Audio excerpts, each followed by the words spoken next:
right, and a hearty welcome to the Rabyd Nation. Still love the intro. Thanks, Philbert. I know you're here, so thank you very much for that one. I still love that thing. But welcome to the Rabyd Nation, all of you, and welcome to my channel. I'm Ed Rabyd, a former pastor turned atheist, now compassionate anti-theist. I am the Rabyd Atheist. So, and here we are. Tonight, I'm going to be doing a reaction to an Alan Parr video. There was another one on my mind that I'll probably do next week, but I want to watch that video a couple more times before I talk about it. But this one I've picked because of what I used to call when I was a pastor, the hermeneutical gymnastics of tithing.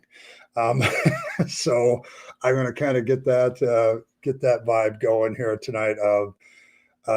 For those of you that have never been Christians, you're going to hopefully see some interesting mental gymnastics on display tonight, because tithing is one of those issues where Christians are all over the place because of the mental hermeneutical interpretive gymnastics. So there you go. So we're going to be doing that. Also, thanks to, I think it's StreamYard's like dual streaming thing. Like if you don't use their dual stream, the goal system for chat doesn't work. I don't have any drop-down menus, so I left a little note there. I can still keep track of all the donations and stuff via StreamYard, but the goal system on YouTube just isn't working for me right now. I have no drop-down menus. I can set a goal, but it's always the defaults, and that's only 30 minutes long, so I'm not going to do that.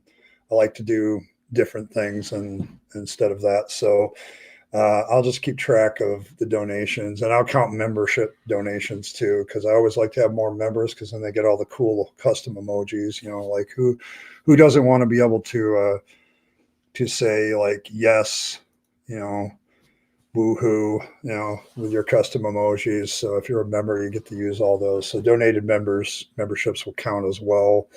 And if we get to that 5 mark, then whatever hat has been chosen by the poll, I'll wear for the rest of the stream. But yeah, that's what we're going to do. Also, one other announcement before I get going. Next week, Saturday, I have to work because I have to make up for the fact that I have Wednesday off that week for Thanksgiving. So my company says, well, you have a choice. You could either use your own protected time, which I don't have much left because I've been sick a lot this fall, or you can work a different day. And so I'm working a different day. So there you go.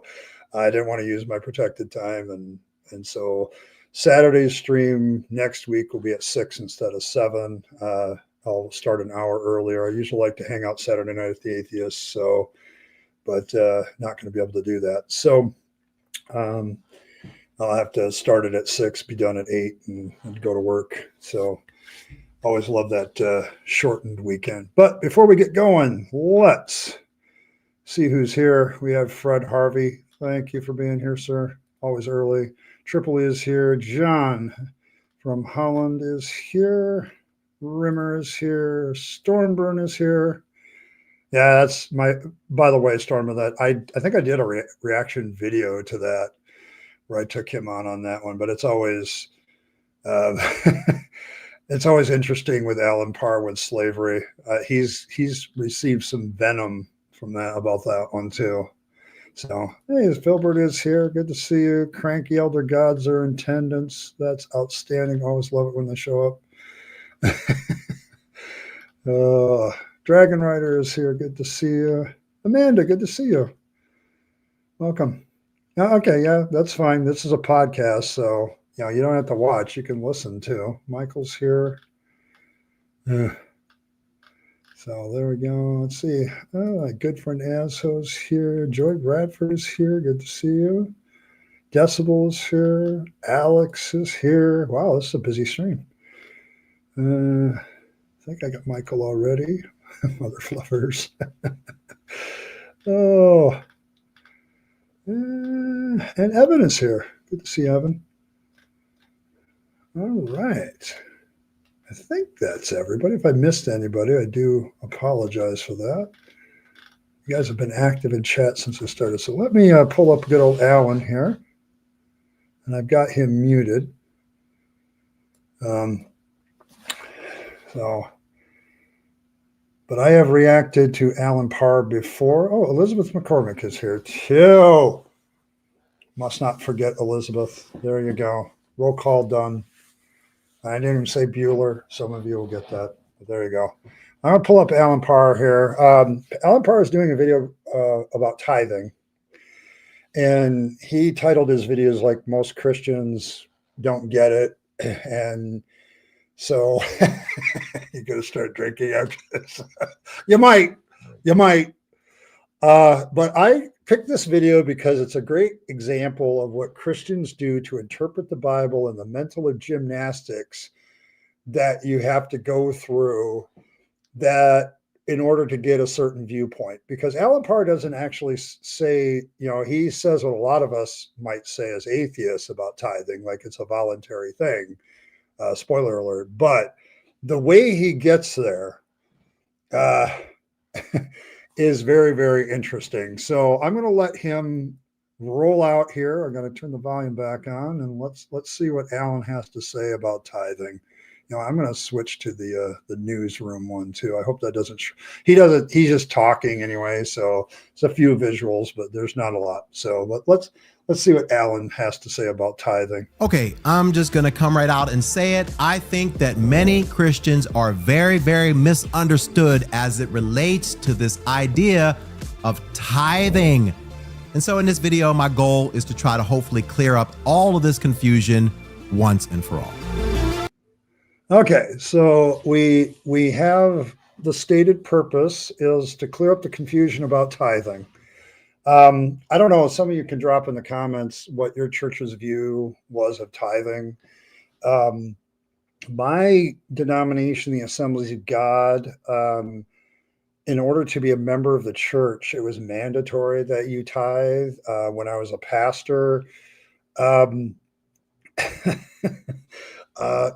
pastor, I also had to tithe to the district to keep my license and keep my credentials. So tithing as a biblical concept was very strong to them. And it was a requirement to be both a member of the church and to be a minister in the church. So the monetary stream immediately started. Now, Alan is going to take a little different tack in this video, but I want you to notice what yes, 10% on your gross. Yep. That was pretty much. Yeah. Like you don't just tithe on what you actually get. You got to tithe on the part that you also give to the government. So, so I don't know what other people had, but yes. So, you're only a collection, but we also church tax for everyone when parents have chosen to baptize you, unless you leave the church, which you can't do until you're 18. Okay. So, like a state religion might have like a mandatory taxation system. I can see that. You're going to break the seal on the bourbon, right? Just saying. Okay.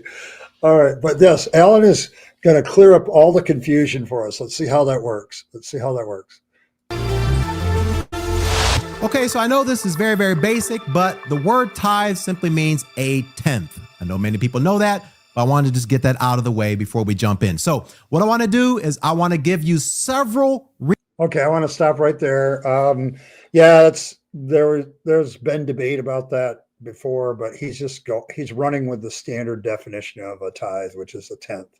So you don't think he's going to clear this up? Okay. Yeah, kids change to give us a tithe. Okay. So basically just fostering giving. Okay.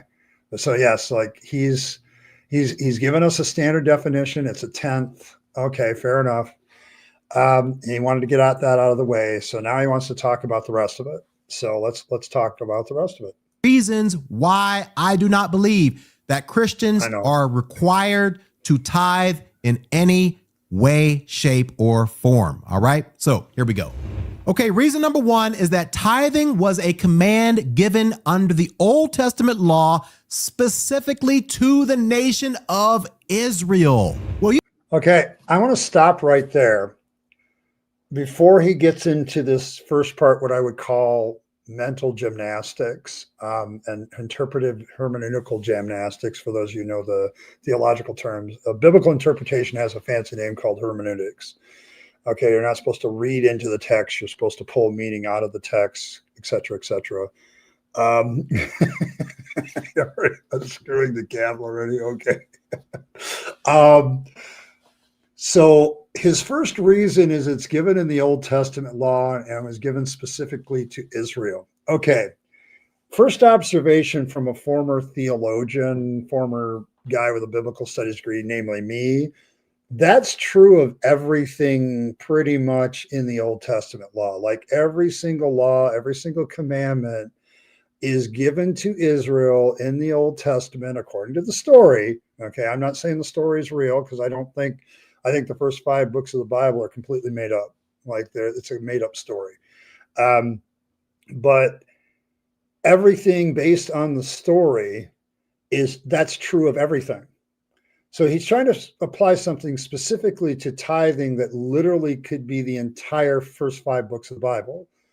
That yes, the whole thing is given to Israel. Yes, it's all supposedly given on Mount Sinai, et cetera, et cetera. This is true. His first objection is literally true of every Old Testament passage in the first 5 books of the Bible. Like, so what are we going to do? Like, because I know Christians use other parts of the Old Testament to justify other things. So, and he's going to address that. So here we go. Jesus died for free markets, sandals. Okay, but welcome. JS. Yeah, this is going to be a good one, I think. Yes, I agree. It's only 20 minutes long, but I think there's a lot of things that I could say about it as a former minister and somebody like in my second church, the Congregational Church. I would preach every once in a while about giving generously to God, but there was no tithing requirement. There was no giving requirement to be a part of that church at all, period. So I kind of like that. That was actually kind of nice in some ways. In other ways, it wasn't so nice, but 10%. Yeah, I find it crazy too, Ron. And welcome. Good to see you. Good to see you too, Kyle. Appreciate you being here. But yes, okay. So his first objection to tithing being a Christian concept is that the Old Testament tithing was specifically given to the nation of Israel in the Old Testament. But that's true of every single part of the law.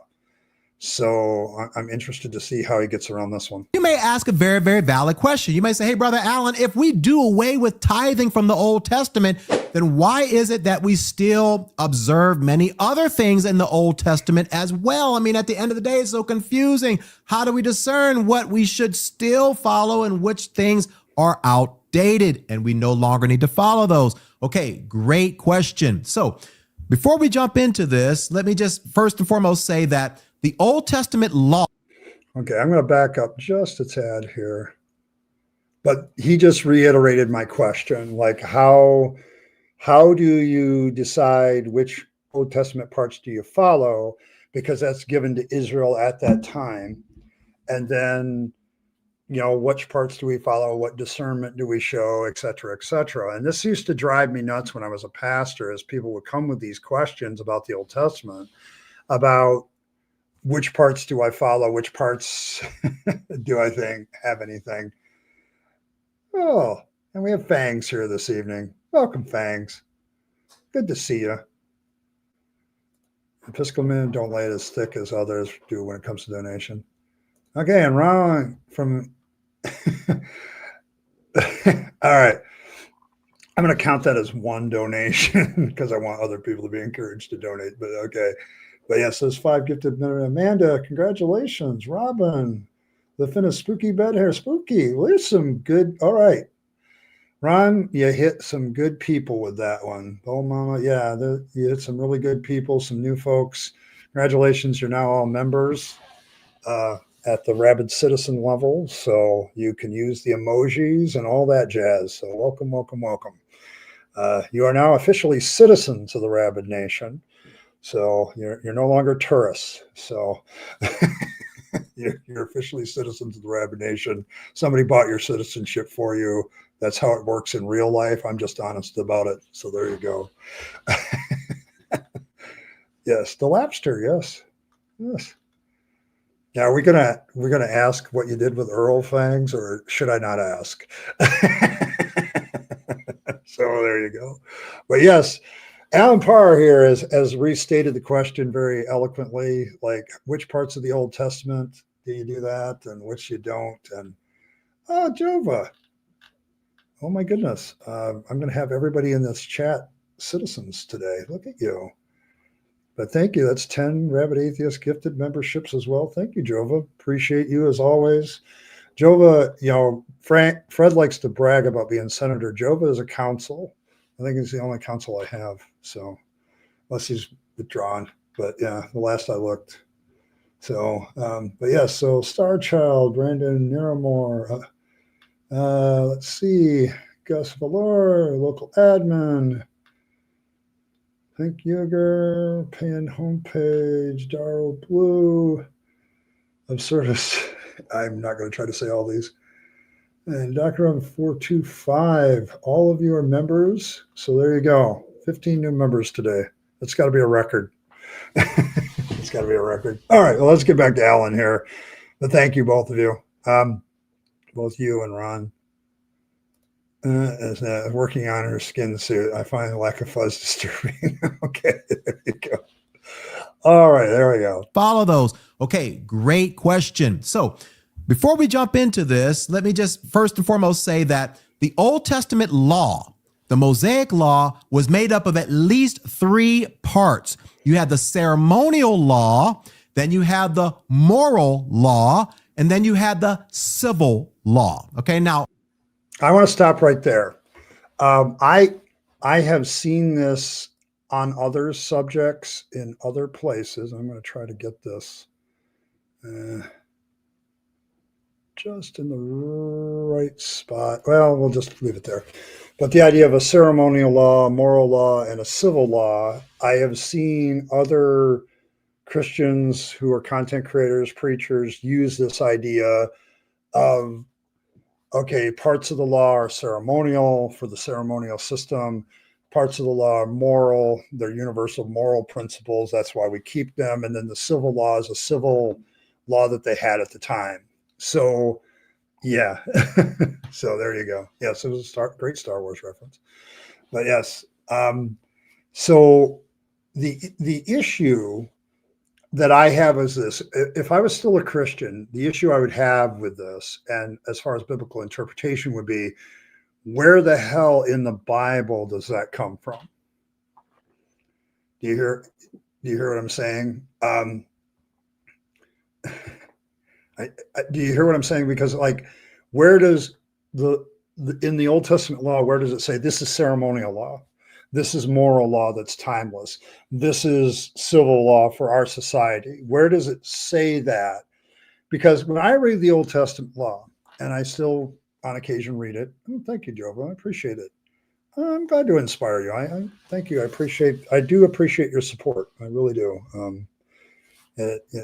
You over the last few years, it's been just really great.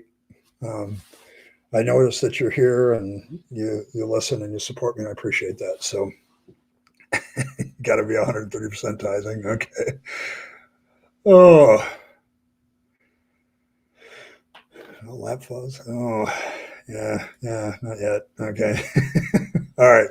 But yes, I, as a Christian who has a degree in biblical studies and did biblical interpretation, I would ask where this interpretive method comes from the Bible itself. Because when I read the Old Testament, the moral obligations of the ceremonial law and the moral obligations to the civil law, the moral obligations to the whole thing is being obedient to God, is this umbrella moral obligation that's throughout the entire Old Testament. Does that suddenly disappear now because of the passage of time? And so you break the law and you get stoned. Yes. Yeah, there you go. There you go. Yeah, I agree with you, Strong. I don't understand where they get these distinctions from. because it's not from the text itself. Because when you read the Old Testament law, you'll find a moral law mixed in with a ceremonial law, mixed in with a civil law. Like it's not a simple layered cake where there's civil laws over here, moral laws over here, and all this other stuff and ceremonial law over here. It's all mixed together when you read the Old Testament. And so I do not get because Alan isn't the only one that uses this. I've seen, if I can mention it, Charlie Kirk on a couple occasions tried to talk about the difference between the moral law and the ceremonial law and all this other stuff. And I'm like, I don't understand where that gets from. So, yeah, I mean, there's only 613 laws. It's actually short compared to some of them. Hey, Skeptic, good to see you. Just saw you. But yeah, I don't understand this interpretive method here. Okay. Where does that come from? It sounds like you're making something up to justify why you don't follow certain parts of the Old Testament and why you follow other parts of the Old Testament. So I don't get that one. Who uses the shekel? You thought Paul started that shit? Yeah, he's gonna go into the we're under the law, the whole under law grace thing's cranky, but I don't get it. I don't get it. But we'll let him. Let's let him. We'll give him enough rope here. The moral law, and then you had the civil law. Okay, now what's the difference between all three of these? Well, the ceremonial law involved things like offering sacrifices and giving offerings and observing certain feasts like the Passover or the Day of Atonement. Also, things like certain dietary restrictions, clean and unclean animals, a woman having to go through certain purification rituals after she gave birth or after she was on her menstrual cycle, and tithing. Okay, so he gave a pretty long list. Basically, it comes down to the fact that Gentile Christians still want to eat bacon. Like, he talks very gay. I haven't really noticed. Yeah, Yom Kippur, that's a later one. Yeah, they use new shekels now. Yeah, they call it conversion. But yes, but he's listed all these things related to worship in the temple. The problem is that I have with that is God himself makes it a moral issue to worship him the proper way. Like the whole God was fairly, stringent about don't work on the Sabbath. That's a day for worship, because he had a guy killed for picking up sticks on the Sabbath. There was a moral consequence to disobeying the ceremonial law. Like if you didn't obey the ceremonial law, that was considered bad morality. Like, I don't get the distinction here, because the Bible does itself, I don't think, makes that distinction. Yeah, it's like what you're bringing up, though, Stormburn, is a valid point against this interpretation, though. It's like God makes following the ceremonial law a moral obligation law to him. Like your relationship with Yahweh depends on all this moral bullshit that's wrapped up in ceremony. Like, I don't know how you chop the law, Old Testament Mosaic law, into three parts like this, because they're all mixed together. Like, there's a moral obligation to offer sacrifices. There's a moral obligation to tithe. There's a moral obligation to all this other stuff. And I think the moral and the ceremonial mix a lot. You can't push all that as ceremony. Okay, tithing was a moral issue. Not eating certain foods was a moral issue. Like, you got penalized big time for picking up sticks on the Sabbath. That's, if you're giving out a penalty of death for working on the Sabbath, that's a moral issue. It's a moral and civil how your society is run. Like, trying to separate the Jewish ceremonial part from the Jewish society part at the time. How the hell do you do that? Okay, I don't know. Yeah, well, yeah, he also mentions those, but that's all about ceremonial impurity. But that's also a moral issue. If a woman didn't do those things, there were heavy duty consequences for her not doing them. So this idea that there wasn't punishments, like I could see what he was saying. If you had certain laws that were just ceremonial, if you didn't do them, you didn't get punished for them. But if you're initiating a moral punishment consequence for not tithing or not eating the right foods or not operating the right sacrifices or working on the Sabbath, that's a moral question too. And so I don't see in the Old Testament law where they make these three distinctions. So it's kind of one of those things. So we don't have another place that asks for the sin sacrifice, atonement sacrifice for purely ceremonial reasons. It was for sin everywhere else. Yes. Yeah. And that's the thing. Like my whole point is these laws mix together. It's like, it's not a layered cake. It's a marble cake where everything is like flowing together. It doesn't have the clear distinctions that his interpretive model is trying to do. And so, but it's a good example because I've seen this 3-tiered thing about the Old Testament Jews before. And so the question then, okay, the commandment against men lying with other men, like with a woman, is that ceremonial, moral, or civil? Because if it's civil, then what's the big deal? Okay. If it's ceremonial, then what's the big deal? You can get rid of it like you're getting rid of tithing here. But if it's moral, then okay. But how do you know that it's moral? And I've got a lot of, you have to watch, you have many fellow Australians in the chat. So they like me.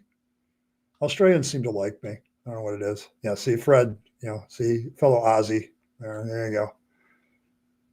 But yes, I don't.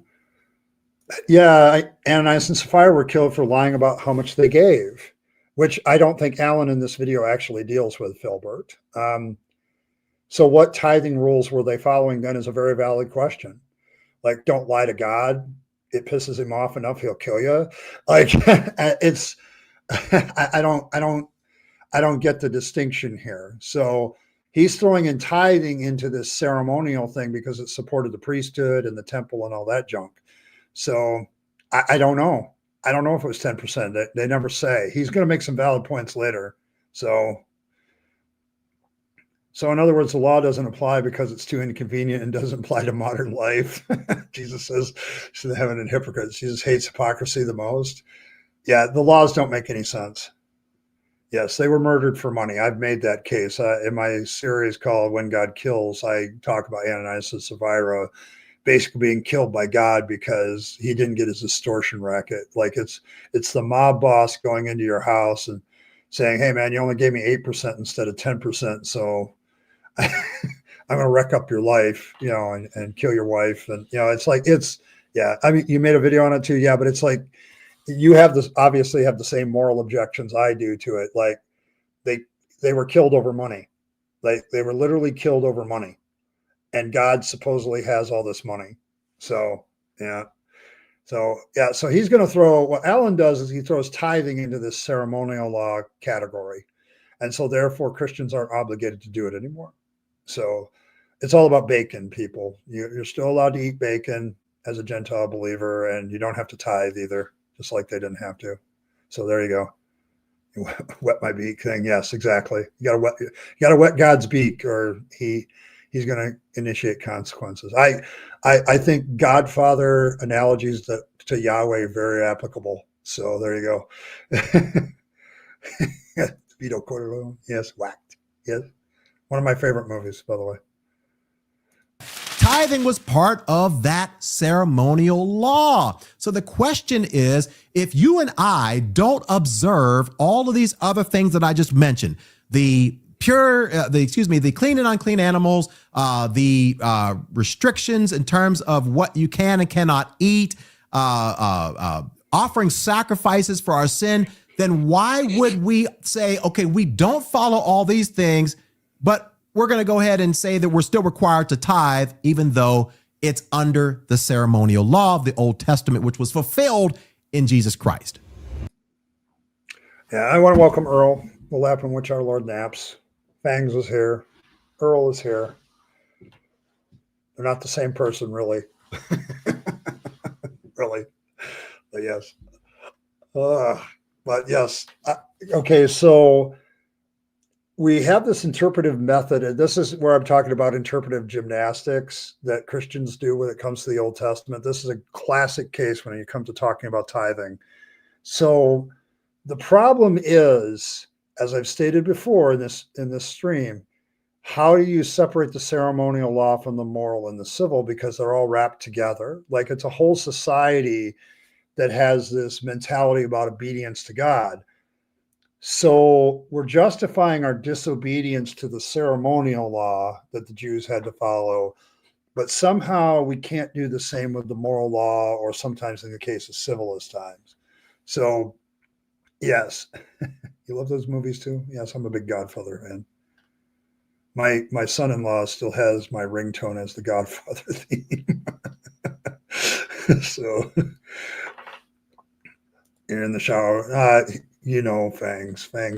Fangs does what Fangs does. So there you go.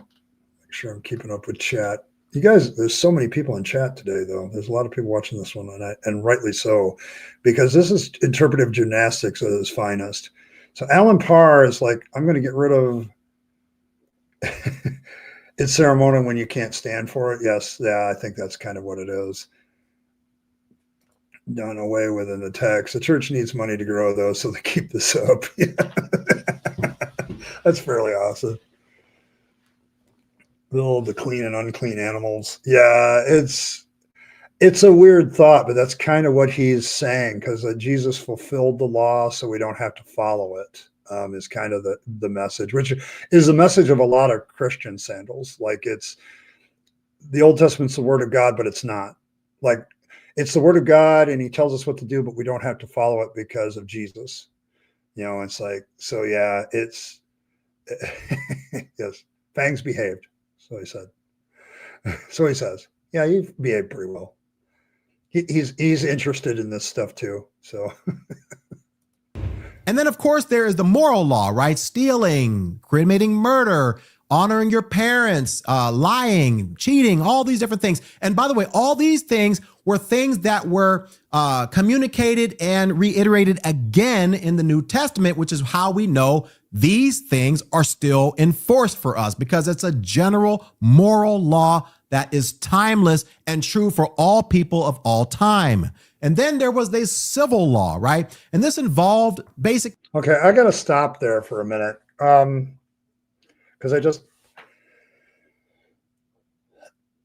so if it's reiterated in the New Testament, it's still valid. But if it's not reiterated in the New Testament, so how often are we going to apply that and then not apply it when it doesn't suit our purpose at this point? Because I don't remember Jesus teaching about homosexuality. Okay, I don't think he teaches about it. Paul does briefly. And it's a good example because for those of you in the LGBTQ community, if we followed this strictly, then homosexuality should be allowed in the New Testament because they don't reiterate it. Not murdering people, not stealing. And some of you brought up Ananias and Sapphira. What's Peter's accusation against Ananias and Sapphira? I do believe is you robbed God. So there's a connection then between tithing and theft. So you're going to say tithing ceremonial or giving is ceremonial. And Jesus does talk about giving alms too. But you're going to have this discussion about don't rob God being reiterated from Malachi in the story of Ananias and Sapphira. But I don't think Alan Parr deals with that story. Okay, because I think it undercuts a lot of his thinking here when it comes to tithing and this whole civil law, dividing the law up into three parts. I don't think really works. It's a tax owed by the religion. It's a worship. Yes, but it's also like God connects tithing in Malachi with, will you rob God? You rob me by robbing me of tithes and offerings. So the tithe isn't technically from a biblical point of view, the tithe isn't to the church, it's to God. Okay. And then Peter says that to Ananias and Sapphira, says, you just thought, you're robbing God. The idea is you're stealing, you're not giving God what it was yours to begin with, but you're not lying to me, you're lying to God. It's like, so this idea that somehow you have this separate ceremonial, moral, civil law just isn't working for me, because it seems kind of weird. God, Yahweh deserves many banks. Yeah, I don't know who Rob God is either. Written on it with a picture. You're wearing it right now. Outstanding, because this is perfectly applicable. But yes, I've heard this whole moral, civil, ceremonial law thing, and I'm like, it seems like a really clever way to justify which Old Testament things you want to follow by saying they're moral law, and then the rest is that is something else that we don't have to follow anymore. So it's nice interpretive mental gymnastics. I just find it very interesting. Having laws that would make the community run smoothly, like what do you do whenever somebody wants to get a divorce, or how do you handle slaves and things like that? Or seeing somebody mentioned it, Alan Parr actually has a video on slavery where he justifies it. So just so everybody knows, like if you go to his channel, I think that video, I don't know if that video is still up, but I remember tons of atheists reacting to it a few years ago. So yeah, it's like, yeah, he was able to receive it. This became a thing that was hurting the church. Yeah. So the council made the priests could not be cut. They punished against the word because it did not serve them. Yes. And I think this is, once again, you're looking at an interpretive method here with this ceremonial, moral, and civil law thing, where you can interpolate things you don't like out of the text, and certain things that God asks you to do in the Old Testament you can get rid of, because then it's an interpretive method which is kind of made up for that purpose. Like there's nothing in the Bible or the New Testament says that get rid of the ceremonial law and the civil laws in my old book and just keep the moral ones. That's Christian interpretation that's later. Okay. And so it's like, as society has grown and adapted and the morality shifted, the way of interpreting the text, this is a great example of a mental gymnastic trick that is taught to Christians to get past, well, that's part of the Old Testament, ceremonial law. I don't have to do that. So that's, yeah, the rampant misogyny, yes. Christians justify slavery. I don't go into the progressive crowd. Either admit you are in favor of it or become a secular. Yes. Yeah. I don't want a thorn in his side. Yeah, somebody made you a citizen tonight. Yes, I think that was probably Ron. I think that was Ron. Ron from Ron is a great donator to the channel. I appreciate him too. So, but yes, you are a citizen, so you have emoji powers. So,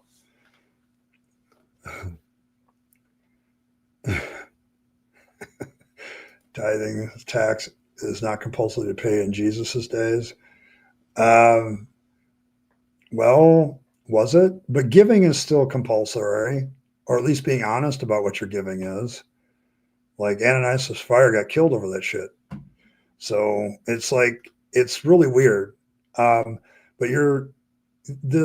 this whole different laws thing, I'm just not buying. And I probably wouldn't have bought it as a Christian either, because I read the Old Testament law, and the moral laws, the civil laws, the ceremonial laws are all just kind of mixed together. There's no categorization by the Bible itself. So yes, you're also an acolyte. So if you're a citizen, you're also an acolyte or better.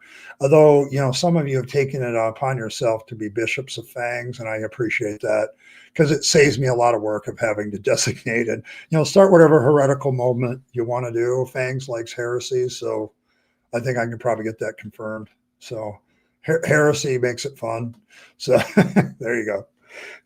We don't, give to Caesar what belongs to Caesar, and God to what is God. You got to remember that part too. So God is still claiming ownership of something that he expects you to give. So we need fancy hats. There we go. Yes. Yeah, you can go. Yeah, I'm not providing hats for anybody. So, but yes, so there you go. Heresy, yes. Heresy is welcome. Always, always. But so got the civil law, we got the moral. So we're going to say that tithing isn't part of it. It's part of the ceremonial law. So therefore Christians don't have to do it. So there you go. What do you do when somebody gets injured? Let's say you have a donkey, and that donkey injures somebody, or what do you do? How do you make restitution for that? How do you treat people right whenever they are working for you and things of that nature? All of that was part of the civil law, of which we have our version in our society today. So, which doesn't match the biblical one. So here's my thing. Like, he's justifying getting rid of the ceremonial law, right? Like, he's dumping it. And then he's saying the moral law still has to be followed, like don't steal, don't kill, that sort of thing. But then the civil law, this is about organizing their society, but he doesn't give me a rationale of why I should or should not follow that. Like, why is that the most constant? Yes, I get it, Well, keep it locked the way it belongs to you. But once you publish a book, it belongs to everyone. Yes. Yeah, apparently so. There you go. But yes, he makes a big deal of tithing being ceremonial and not moral and probably not civil, but he doesn't talk about how is the civil law something to be followed or not. Then, like, it's ordering society, but we have our own version today, so apparently our own version works. Why are these all parts in the Bible? Yeah, then becomes the question, because when you teach if the whole Bible is inspired, but we're now creating interpretive methods where we don't have to follow certain commandments because they're no longer valid, why is it still in the Bible is a very good question. Yeah, it seems like it would have helped to clarify if it actually had been a textbook. Yes, I agree with that.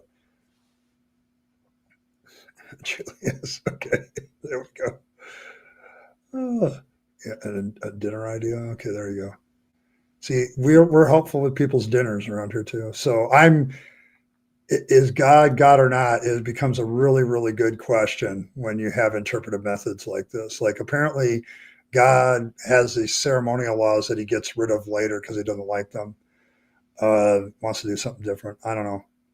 Since the Old Testament ceremonial law has been fulfilled in Christ, we are under no obligation in any way to be observing any part of the Old Testament ceremonial law. How do I know? Because Colossians says this, and you being dead.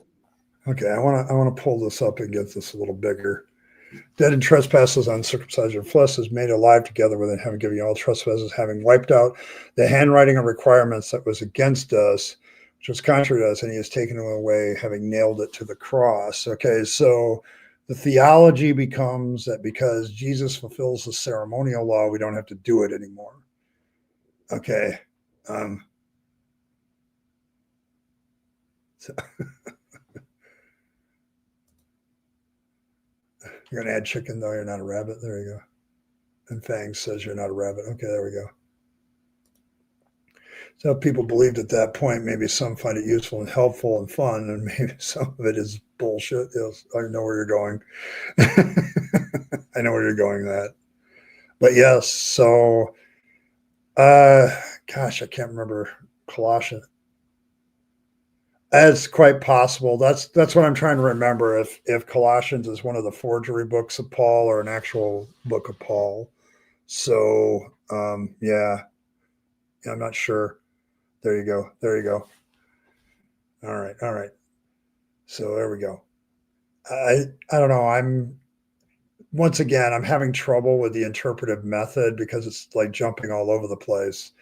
Like, how do you know tithing is a ceremonial law? And what way do you determine that, I guess? So in your trespasses and the uncircumcision of your flesh, he has made alive together with him, having forgiven you all trespasses, having wiped out the handwriting of requirements that was against us. That's the law, which was contrary to us. And he has taken it out of the way, having nailed it to the cross. Notice that the Old Testament law has been nailed to the cross of Jesus. It has been taken away. It was against us. It's wiped out, right? It is gone. It's obsolete. Okay, the second reason is that tithing was never taught before or after the law. Now, I know some of you are saying, you're like, well, hey, brother, I don't know about that. What about that scripture in the book of Genesis? Didn't Abraham give a tithe of all that he had? Okay, let's look into that. All right, the scripture that you're thinking of is Genesis 14:20. And blessed be God Most High, who has defeated your enemies for you. Then Abram gave Melchizedek a tenth of all the goods he had recovered. Now, I'm just going to say this. If you have... Okay, here's my problem at this point. I'm going to go back into my Christian mind for a moment. So if Abraham's tithing isn't a foreshadowing of actual tithing, then it's just a thing that he did, then I do believe, doesn't the writer of Hebrews make reference to Melchizedek as a priest of God? And so it's a foreshadowing of things to come, something like that, a type of Christ, as some would put it. There's more going on there than Alan Parr is really giving. But the concept of tithing may have been just this overarching cultural thing that was always present. And he doesn't even seem to acknowledge that possibility.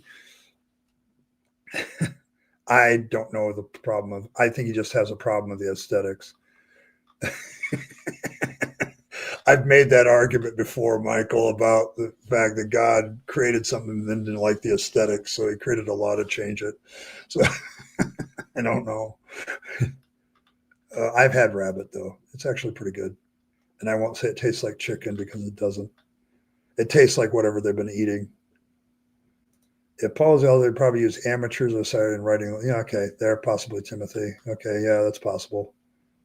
Deuteronomy suggesting it was written in Paul's followers after his death. Okay, thanks. Yeah, I kind of thought so.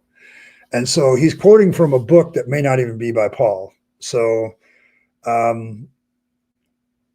freeing people from the obligations of the law is a very Christian thing because they didn't want people to go back into Judaism.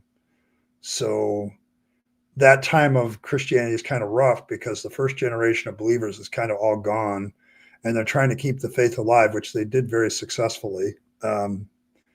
So I don't know, but at this point, Alan's he's trying to dismiss. It's interesting that throughout this video, he spends a lot of time dismissing parts of the Bible as no longer relevant. So why do we still have it is a very valid question to any Christian. Like, if you're not going to follow it, it's not part of what you follow or do anymore. Why do you have it? Okay, like, what is that? So Colossians was questioning Pauline officership. I wanted to get enough foreskin. I don't know about the foreskin things. So yeah, it's getting really bad. Yeah. This is what Alan does, though, and pretty much every much of his videos, Blossom. He moves from just looking at the text to coming up with his own interpretation, and then his interpretation is what you're supposed to follow, not the actual Bible, because he's just literally, how many verses of scripture has he just tossed aside right now and said you don't have to follow? A lot. So yeah, I don't know.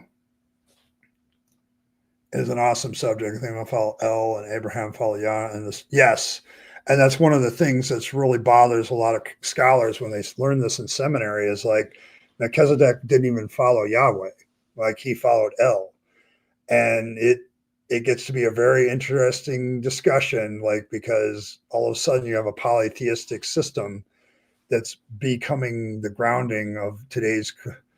So yeah, it's a matter of taste. Yes. Yes, they have teeny tiny bones. Mostly. I have to take in some rabbits into myself to understand rabbits. So I take in their spirit. Just ask any New Age guru woo type about that. Like, I've had that discussion with them. But yeah.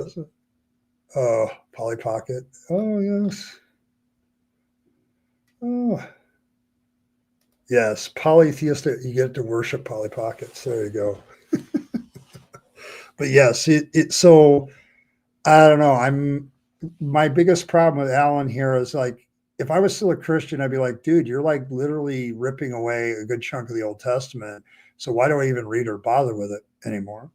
Like, so there we go. Have ever used this scripture as a proof text to prove that tithing existed before the Old Testament Mosaic law was given?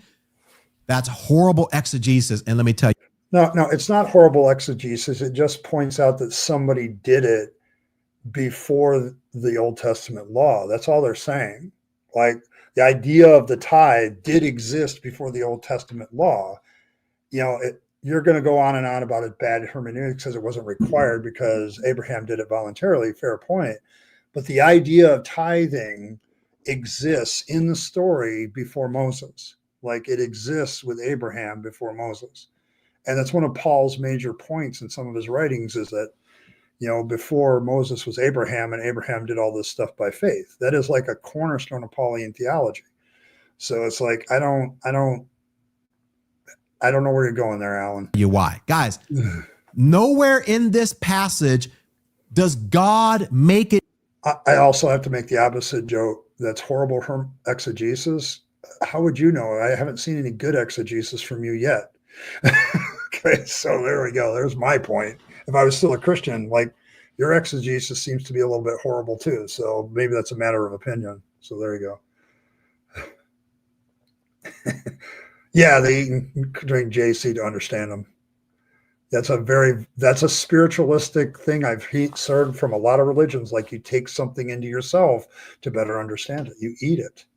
And so, yes, that's what Catholics are trying to do. They're trying to better understand JC by drinking his blood and eating his body. So there you go. You heard it here.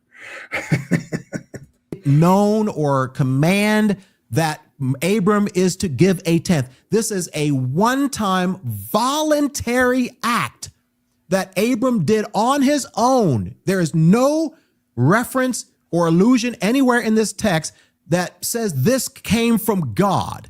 This is Abram making up his mind. Hey, man, I just want to give you a tenth of the spoils from coming back and winning the war, the battle rather, against the enemies who took my nephew Lot captive.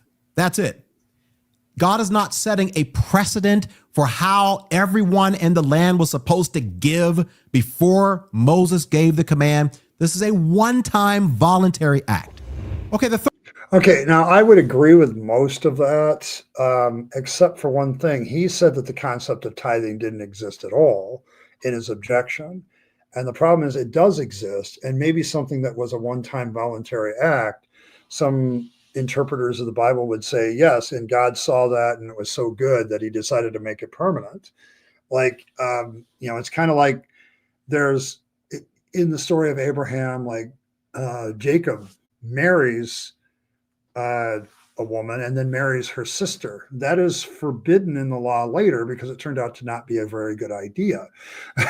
Okay, so in the story, you do see this proto whatever, where certain Old Testament concepts, the law concepts later are mentioned, but sometimes they go pro and make them permanent, and sometimes they say, no, that wasn't a good idea, we're not going to do that. And it's almost like the people who are writing the Old Testament were making an interpretive understanding of what this was about. So they mention tithing and Abraham doing it because they know they're going to make it permanent later. Okay, so yeah, there you go. Yeah, they're not established as a rule, but they become one. You know, it's like there's a lot of things that happen in the Old Testament that way. When the Old Testament writers are writing the Pentateuch, the first 5 books of the Bible, and Deuteronomy is kind of a special case anyway, because it's like written at a different time, I think, too. You're looking at the writers being unified in presenting something early on with Abraham or the church, you know, the patriarchs. And then later on in the law, they suddenly become more than just tradition. They become law, or they become a rule, or that was a bad idea for Jacob to marry, you know, two sisters. So we're not going to allow that anymore. Yeah. You know, it's like, it's good foreshadowing of what's to come. It's still the valid thing. So there you go. So Abraham invented the concept and Moses saw the economic possibilities. That's a very valid point, Fred. And thank you, Fred. Appreciate it. But yes, it's a very, very valid point. And when you start to look at the Old Testament this way, when you realize that it's a developmental thing, like it developed over time and at different times, and certain things were added and edited. Dr. Kip, like he was on Apologia and pointed out that if you look at the prophets as propagandists of the current regime of wherever they're prophesying, they make a hell of a lot more sense. When you start to ask the hard questions of the Old Testament, and what Alan here is demonstrating is these hard questions cause Christians to have to go through all these mental and hermeneutical gymnastics in order to justify why they do certain things, why they don't do certain things. I think I've used the example already of LGBTQ. Like, well, that's a moral issue. It's not a ceremonial issue. It's not a civil issue. Well, it might have been a civil issue. Okay. But you're not even going to acknowledge that whether civil issues are something we do or not. Like, yeah, so there you go. I mean, I don't, yeah, I don't know. Of course, you show up in time and someone, we approve of titties around here, though. Like I approve. I've been a fan since I was 10. so there you go. So there you go. Yeah. But that's just it. It's like you're seeing if in order to keep your faith, Elizabeth, and some of you have come out of faith know exactly what I'm talking about. In order to keep your faith about this stuff, you have to justify why you're not doing certain things in the Old Testament, because that's supposedly the word of God and it's the Bible too. And yeah, so yeah, there you go. So, yeah, they make the world go. You're not giving 10% of your titties to anyone. Okay, there you go. Fair enough. But thank you for, oh my goodness. Chat as always. You guys you can spare 10%. You can't spare 10% of your titties. Okay. Well, that's fine. There you go. But it always happens to you, Kristen. I'm sure that's probably true. I know my chat. They're a wonderful group of misfits that have all found their place here. Used to give away your titties all over the place. Okay, well, there you go. Did you make good money doing that, Earl? Just want to know. I've never understood what the point of the Old Testament was in regards to Christianity. Yeah, and that's fair, except New Testament people quote the Old Testament prolifically, so you want to see it in context. But then when you see it in context, you realize the New Testament writers didn't always quote it in context. Like they just grabbed it. So there you go. The problem is Yahweh missed all those preschool promotions telling him to believe in himself. Cranky, me and Earl are writing this book and Yahweh is in the book. Okay. I have Yahweh as a very insecure asshole. Like that's when I sit down to write his dialogue and his actions. Okay. What would an insecure asshole do? And and so that's so you got a lot of free brand merch. Okay. There you go. I only got something out of it. Yeah, they're everywhere now. That's the problem. It only works when they're not allowed to be seen all the time, I guess. That's why, there you go. Don't insult asshole like that. I am not insulting asshole. Like asshole is a different kind of asshole. Okay. Like I like assholery. Okay. I don't mind him a lot at all. You got beer and lots of beer. Okay. Well, that's fair. All right, there you go. But yeah, like I don't mind asshole. Okay, but when I deal with Yahweh, like he's a different kind of asshole. Like he's not a good one. So yeah, I know you're attempting a pun there. I appreciated it, Evan. Many others may not have appreciated your puns, but I know that you intend your puns, and that's the brave way to go. So don't ever not intend your puns. Like that's just cowardly. So there you go. All right, we got to get. So Alan's now going to give us number 3 reason why you shouldn't tithe. Third reason why we are no longer required to tithe is that tithing was given for a different purpose, right? So when you look at the purposes for why they tithed in the Old Testament and compare them to the reasons why we give today, there's some very, very big differences, right? So what are some differences? Well, one of the reasons why they tithed, it was to support the Levites and the priests because... Okay, Alan, I hate to break the news to you, but that purpose is still there. Like, do not religious leaders still require support? Like, here's your problem, Alan. I'm going to tell you who's going to be against you, and it's not so much me. I look at this as like great example of mental gymnastics that religious people go through in order to justify why they follow certain scriptures and why they don't follow others. Okay. But I'm going to tell you, inside the faith, you're going to have a bunch of pushback because on this particular point, right at that point, because like, well, yes, the Levites and priests need to be supported. Guess who needs to be supported now? Like pastors and apostles and preachers and all these televangelists. They need their money. They need their money, bro.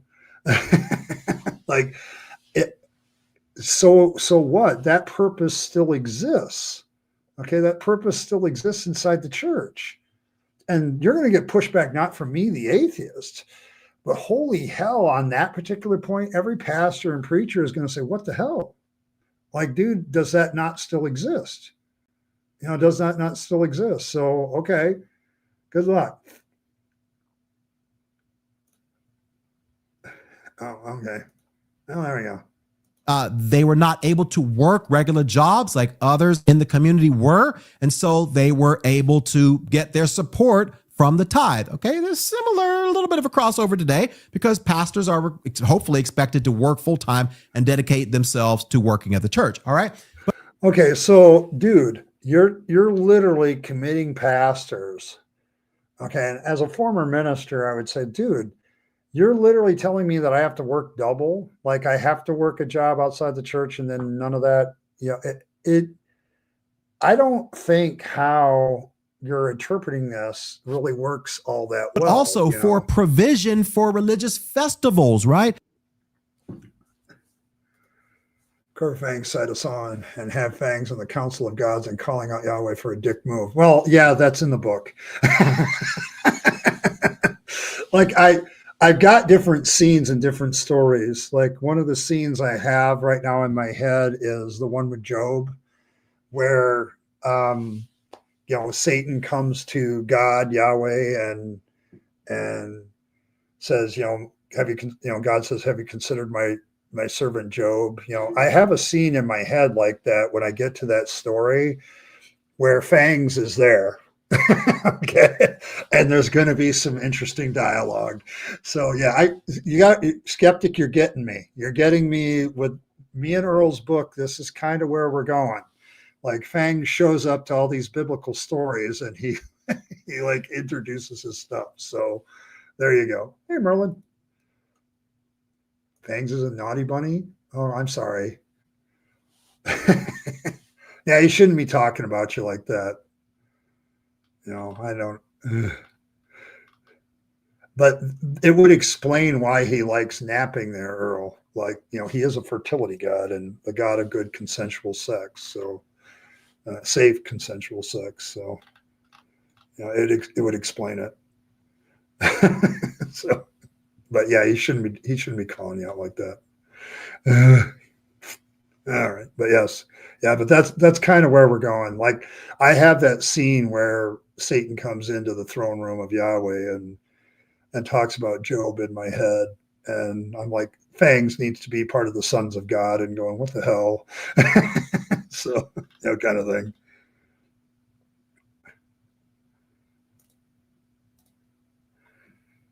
Yeah, he's not very all-knowing in that passage. Like if he knew, he wouldn't have bothered with the test in the first place. So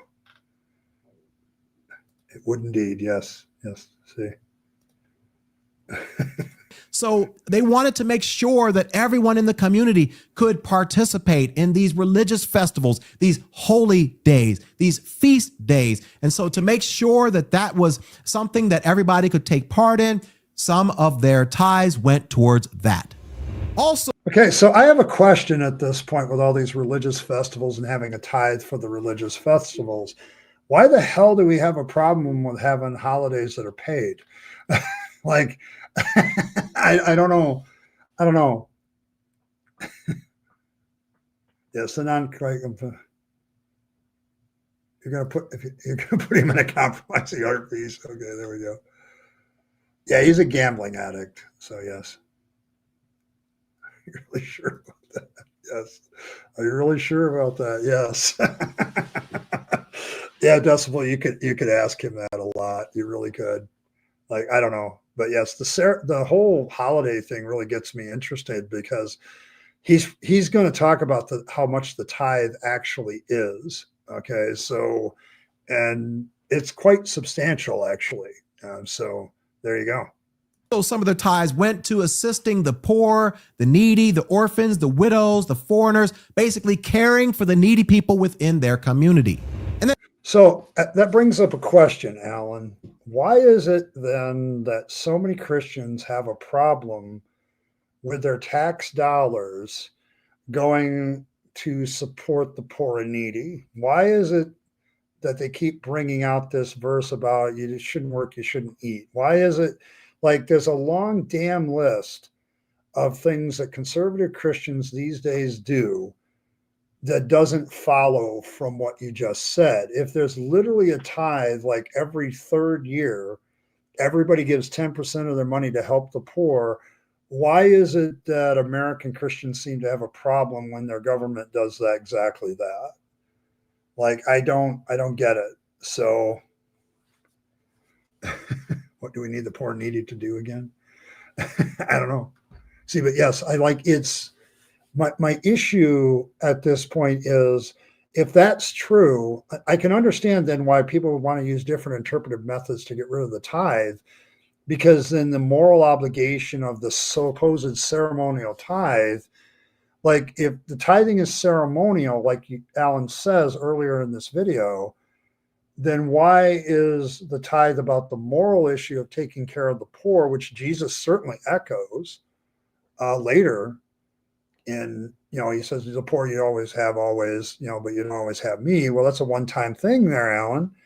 The rest of the time, he expected the poor to be taken care of. Give, these, woe to you, separating the sheep from the goats. And who are the goats? The people that don't give a cup of water. They don't give food when somebody's needy. They don't take in the stranger.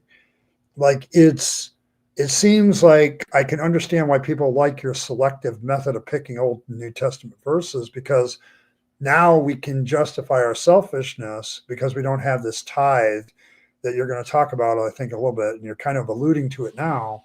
But every third year there was supposed to be a tithe for the poor. And so where is that? I don't know. Bootstraps, yeah, probably. Yeah, exactly. The same verse you mentioned, Dragon Rider, like it's okay if, and also this kind of undercuts the idea of the tithe being ceremonial, doesn't it? Because that tithe, the tithe to the poor, is about a moral obligation to the poor. Like you still have a moral obligations. Yes, we've come full circle. So it's like, yeah, it's definitely cherry picking time. And so I don't know. My issue here then is, why do modern Christians have such a problem with taxes or something going to help the poor? I don't understand why they would have a problem with that, if that's the case, if your interpretation is correct. So, yeah, which is the correct way to do it? That's a very good question. As Elizabeth says, it's a very good question. I don't know. And that's the problem. That's why I'm an atheist, because the contradictions and stuff, you start to realize that there's no way that the Bible was written by an omniscient God or an omnipotent one. Like, it's too contradictory, it's too subject to interpretation, and the interpretations go all over the place. So you need to pick pairs instead.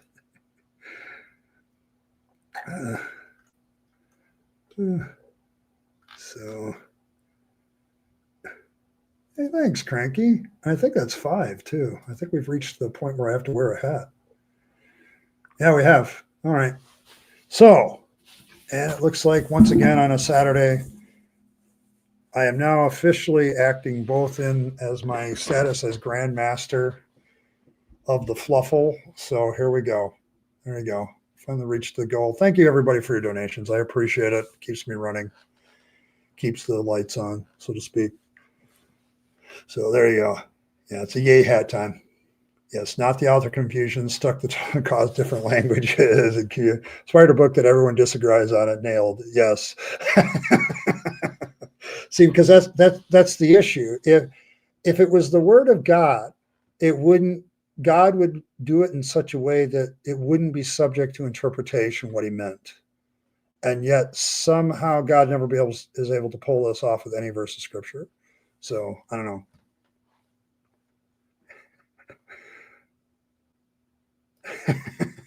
Drunk head. Your evil design is to have me drunk wearing this hat. Oh, Cranky, you got a lot of uphill climb. I come from a long line of alcoholics, like genetically alcoholics. And so, like, my dad described his biological father as somebody who could down a couple 24 packs of beer and walk a straight line. I have that problem. I'm a big guy too. So, the one time I drank a lot of hard alcohol was at my son's wedding, and had a lot of drinks, walked back to my room all by myself and went to bed, woke up with a small hangover and went back to business. Like it's very difficult for me to get drunk. So maybe I don't know. But yeah, if that's your goal, keep your evil design. We'll work on it. I get it, Greg. I do. I get it. I'm sorry. Why do you got an all-knowing about his SATs? Free will. That's my excuse now as well. Okay. Oh, been sober for almost 15 months. There you go. There you go. You're a great designated driver. Yeah. See, my issue, Amanda, is like I flirted with alcohol. I can see where that would be a problem given my genetic history and looking back at some of the people on my father's side that became raging alcoholics, and I just don't want to go there. So, yeah, it's possible. It's possible that was true. But yeah, but I never found, nobody ever commented how drunk I was. So almost 17 months. Oh, look at you doing better than you thought. There you go. Your math is not mathing. Okay, that's fine. We have a lot of math problems around here. That's why we keep mathematicians. So there you go. And finally, another part of their tithes went to maintaining the temple, ensuring that the place of worship was in good condition. Okay, and so the question then becomes, Alan, from the Christian side, how is that not still valid today? Like, how is it not valid that these church buildings need to be kept up? How is it not valid that the pastors need to be supported? How is it not valid that the poor need to be dealt with? You're sitting there saying this tithing stuff is all ceremonial law, and I'm starting to question whether it is ceremonial law. You don't do math in public. It's not seemly in a polite society. There you go. You're not drunk. You're just weird. Okay, that's fair. So I want you to notice here that the tithe in the Old Testament was used for the good of the community, essentially. Very similar to what our taxes are used today, which is the reason why in the Old Testament, God didn't just say bring the tithes. He said bring the what? Tithes and offerings. The tithe was to take care of all the community stuff. The offerings, which there was no percentage given on that, was their way of thanking God and giving back to God a portion of what God had done for them, which is equivalent to what we are supposed to do in the New Testament. I'll get to that in just a moment. And so, in other words, these tithes extended beyond supporting merely religious. Okay, I got to answer this question. I don't know. You'd have to ask Fangs. Fangs been in chat a couple times, Kyle. But yes, I don't know if he's been to hell. I don't think there are whips and chains in hell unless it's consensual. Like, I've seen a lot of pictures of hell drawn by atheists. It seems like a much nicer place. Yeah. So, yeah, we're kind of, Earl brings up a good point, though. We are kind of a autistic people are much more susceptible to addiction. So it's important that when I found that out, I'm like, okay, I'm glad I kind of took that tack of not getting into alcohol that much. So it's just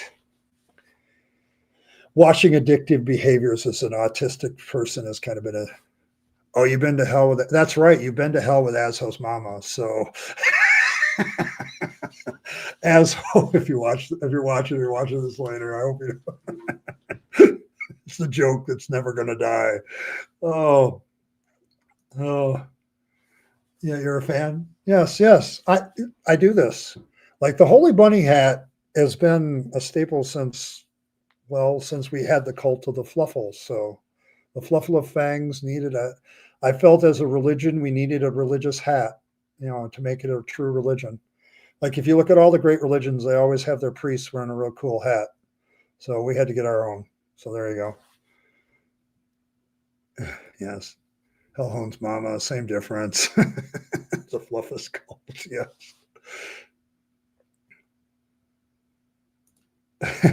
Hell has an image to maintain. Look at the type of people it keeps out. Yeah. Yes, the priest. It's my priestly robes. I am the Grand Master of the Fluffle of Fangs. So fluffulness all around. I love wearing the hat. It usually means a great Saturday. I only offer it on Saturdays, so it's kind of special to all the fluffle lights around here. So that's awesome. Hell is other people. I'm here, fluffle. But yeah, Alan, I don't know. Alan here is kind of he's getting too close to being woke, I think, having ties that actually help the poor in the society. Activities, but also extended into the community activities as well, which is the reason why if you say that you want to tithe, well, according to the Old Testament, if you want to tithe, you need to be given 23.3% of your income to the church. And if you did not do that, it's then in the Old Testament that the Bible says you were cursed with a curse. 23.3, not 10. How did we get to that? Well, there were different tithes that the people were required to give. Here they were. There was a Levitical tithe that was once again given to support the Levites. There was a festival tithe, once again, to provide for the festivals and the different religious celebrations and things like that. And then once every 3 years, there was a poor tithe, right? So if you notice, 10% for the Levites, that's 10%. Another 10% for the festival tithe, that's now 20% of your income. And then 10% for the poor, but only every 3 years. So 10 divided by 3, simple math, is 3.33 every. I'd just like to point out that Alan is doing math in public, and so this is a really uncomfortable moment for a lot of you in chat. So I wanted to announce that, like, he's doing math in public. So be careful. I hope you're not triggered. But yeah, he's fairly accurate when you assess the Old Testament tribe, but that yeah, simple math. But yeah, it's very unseemly. But he is correct. But that undercuts his whole notion that the tithe is purely ceremonial. Like the first tithe for the Levites, you could argue is ceremonial. But the one for the festivals, is that civil or ceremonial? Because the festival is a civil event. It's not just a religious event for the priesthood. And then the last one for the poor, isn't that a moral tithe? So isn't tithing like hitting all the laws? Like, isn't it hitting all of his theories about law at this point? I'm pointing out the mental gymnastics here because all of a sudden we have a tithe for the society, we have a tithe for the priesthood, and we have a tithe for the poor, which is a moral obligation to make sure people don't starve and things like that. So I don't know. It triggers your Southern pearls. Okay. Oh. Some taking 10%, 10% and not 20. Yes, exactly. More illegal than the 40 years. Yes, that's probably a true thing. Decimals are never simple. So All's for everyone. There you go. Oh my gosh. Year. So 23.333333 repeating is the taxes that you, or excuse me, the tithes rather, that you were required to bring in the Old Testament. Okay, fourth, tithing is never ever taught in the New Testament. Now I know what you're thinking. You're thinking, well, hey brother, just because something wasn't restated in the New Testament doesn't mean it's automatically null and void from the Old Testament. You are right, unless a new commandment in the New Testament is given, in which case that new commandment in the New Testament supersedes or overrides the commandment that was given in the Old Testament, which is exactly what we have in the Gospels and in the New Testament epistles. I want you to think about something. Jesus. Okay. So he just said, though, that the reason the moral law was repeated, but then he's going back to this interpretive memo. Well, just because it's not repeated doesn't mean it's null and void, and he agrees with that. So I'm at this point, I got to call something here. Like, it seems like the interpretive method really depends on what you want to believe and what you want to follow. And so then you shift it out. Okay. You shift it out when it doesn't meet what you already want to conclude. You come up with a new interpretive method to get rid of it. Does that sound fair? Yeah. Yeah, he definitely did that. It just shouldn't be Roman currency. Okay. There you go. Yeah. Roman currency isn't very valid anymore, by the way, just so you know. Jesus taught or alluded to the concept of money or money management more than any other subject in the Gospels. Do you? Well, that leads to the theory that he was kind of like a shill. Okay, like he's trying to get people to manage their money better so they can give more. I don't know. Like, but he does talk about giving. Like when you give your alms, don't let other people know how much you're giving. But there's an assumption in Jesus's teaching that people are going to give to the religious organization. It's not a thing that he didn't teach about it at all. He certainly did. So I don't know about tithing, but yeah, certainly did. He just did that. That if Jesus expected, desired, or required for his followers to tithe after he died, that he would not have made that clear in all of his teachings. Okay, so that's an argument from silence. Okay, and I would have called him on that as a Christian. Like, that's an argument from silence. Okay, like, just because somebody doesn't teach on something doesn't mean they didn't agree with it. Like, yeah. Well, yeah, it's not accepted anywhere, but it's like you can still sell it for quite a lot of money and get like euros. Euros are enough. How does this whole new law thing work? Yeah, originally gave a shitty one and let humanity deal with it. Yes. Like for those of you who watch the streams, you get a little foreshadowing of what I'm thinking with the book. Like, we get Yahweh up on Mount Sinai, with Moses and company, and Fangs is there. Okay. Cause he was there. And Fangs literally comes up with a better law system than Yahweh does on the spot. So, like he comes up with a better set of commandments, because we're going to rewrite the commandments. Like, every religion rewrites the 10 commandments, and we're going to do it again. We have our Fang dammits, and I'm going to have to rewrite them for the book. But, Fangs literally gives up a better law system at that moment than Yahweh did. So there you go. Did Jesus leave a message about not driving on the sidewalk? Yeah, he didn't teach that. He didn't teach what.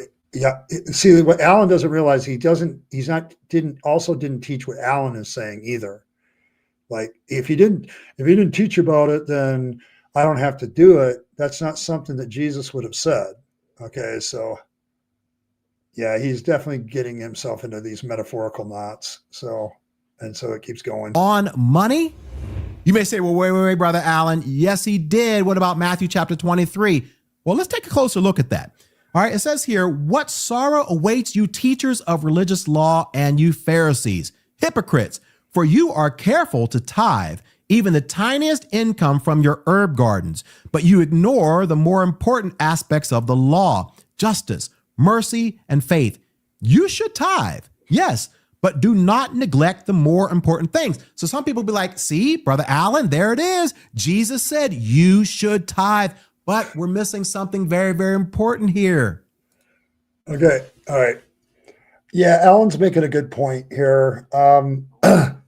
Like Jesus is addressing the Pharisees about their tithing practices of tithing every little dinky thing, but neglecting some of the weightier matters of the law, like justice, mercy, and faith, which I bring up that verse to Christians today and ask them what their version of justice, mercy, and faith is. So, yeah, and Cranky here makes a valid point about Yahweh, Fangs, and Moses. Like everybody would have done some epic trolling on Yahweh's 10 Commandments. So, yeah, there were probably more, but like Fangs is just like he listens to the 10 Commandments and says that's kind of bullshit. There's a few things you left out, and it's like, and he needs 13. I don't know. See, Fangs is inherently lazy at times about this sort of thing, Fred, and I get it. Like you don't have to do a lot of work to do good theology. You just have to and good commandments. I mean, I can see 11 though.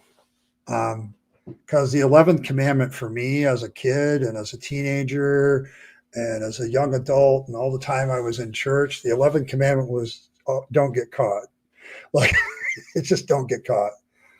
And this is the problem. This is not a satisfactory answer to me because Jesus is literally mentioning tithing and he will later say you should have done the justice, mercy, and faith without not stopping. Don't stop doing that, but you should be doing all this other stuff too.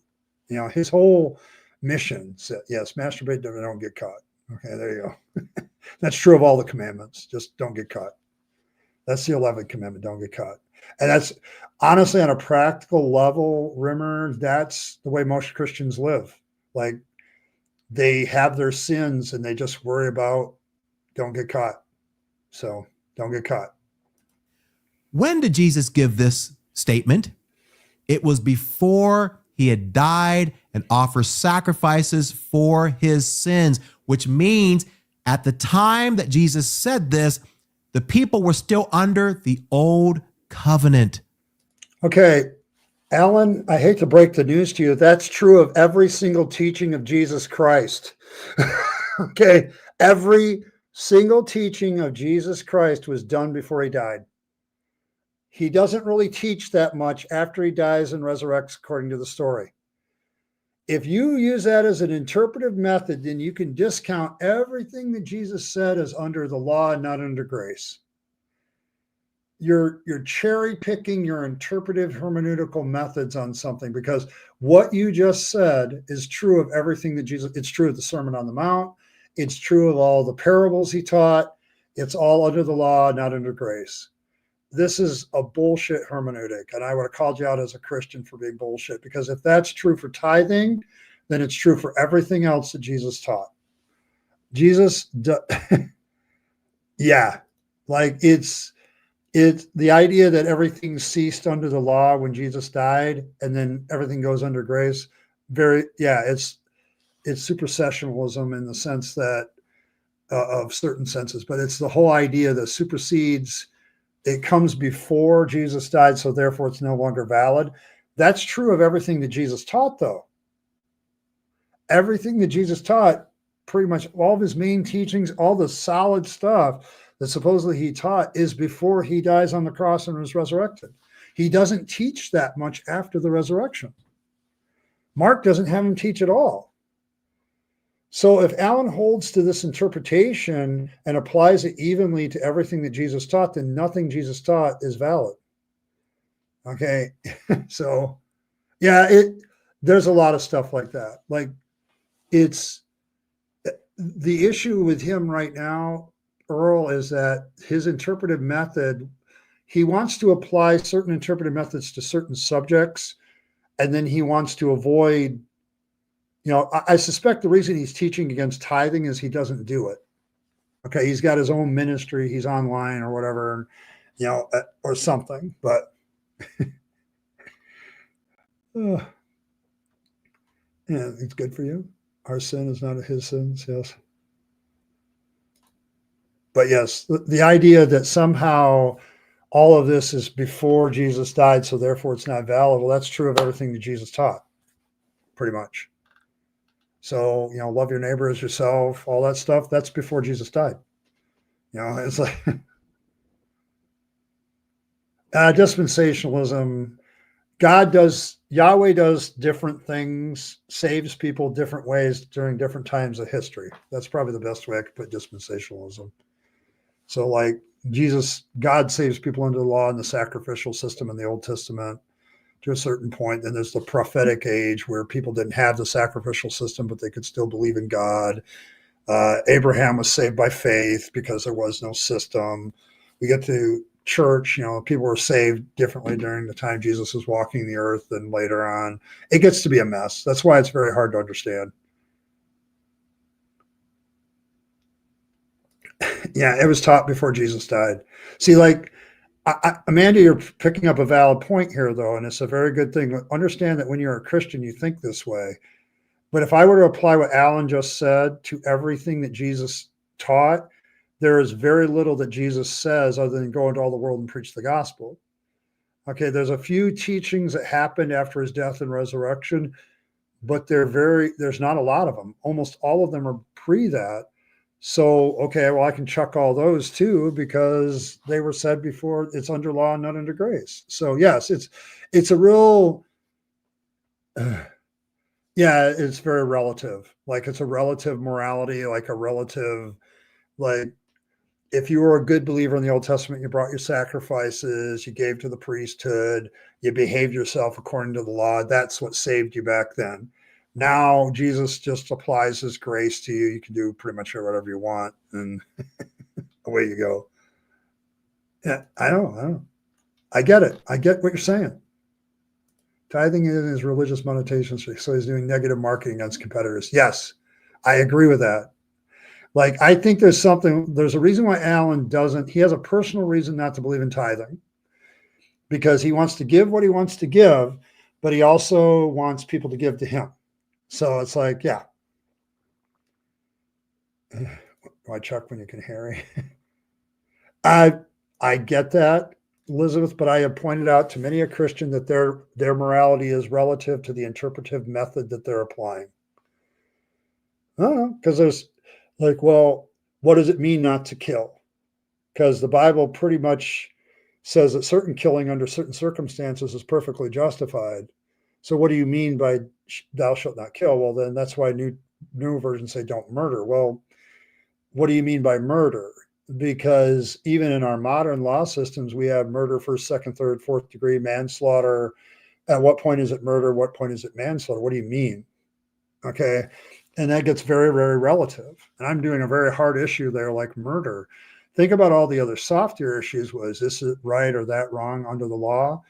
Interpretation. There's a reason why the Jewish traditions have all these interpretive traditions that are preserved as well, because they didn't agree. Okay. What is a Sabbath day's journey? The Bible never defines it. Okay. Like don't travel more than a Sabbath day's journey on the Sabbath. Well, what is it? It never defines it. Oh, they hate it because I point out to them their morality is all relative to their interpretation about the morality of the Bible. Like there is no clear moral system in the Bible either. Like if you're looking for clear morality, yeah, well, stoning wouldn't be killing either. If you stone somebody to death, that's it. But when I bring up this morality question, because Alan's illustrating it right here, like, well, I don't have to do the law of Jesus. Well, Jesus says, love your neighbor as yourself. Jesus says, give to the poor and help them out. The Good Samaritan story, a Samaritan, somebody that was considered evil by their society at the time the story was told, stops and helps them. Who acted more like the neighbor? Okay. Well, that all happened before Jesus died and was crucified. So I can throw all that out based on what Alan just said. He wants to throw tithing out because he's cherry picking. Okay. And in his reasoning. And so he has this interpretive method, but if you cornered him on that and applied it to everything that Jesus said, then there's a hell of a lot of teachings of Jesus that are just gone. They're gone too. So, yes, death by God. No, all become, yes. They're, one of the things that's bothered me right now, Earl, is I think they're setting themselves up because I think Trump is going to be implicated by the Epstein files. That's why he's been so adamant against their release. And now they're going to try to justify his behavior like it was okay. They're going to literally try to make it okay. And I'm going to corner them on that. Like if I see that on Facebook, that's going to piss me off. Like, so yes, stoning. Well, it's the wrong kind of stoning, Fangs. The other kind of stoning. You were there. You told Yahweh that that wasn't a good idea to have people stoned. You needed to find what kind of stoning he meant.